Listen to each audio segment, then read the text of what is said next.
ここまで送風機能の活用法を紹介してきたけど、中にはうちのエアコンに送風機能ないんだけどって人もいるかもしれないね。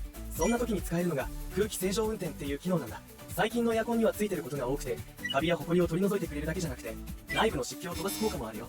へえ、それって送風と同じように空気を動かしてくれるの？うん、風の強さは違うけど、内部の乾燥や空気の循環には代用できるよ。送風機能がない場合、もう一つの代わりになるのが内部クリーン機能だよ。あ、それ聞いたことあるかも。エアコン止めた後に自動でなんか動いてるやつ。そうそう、それ。冷房とか除湿を使った後にエアコン内部を乾かしてくれる機能なんだ。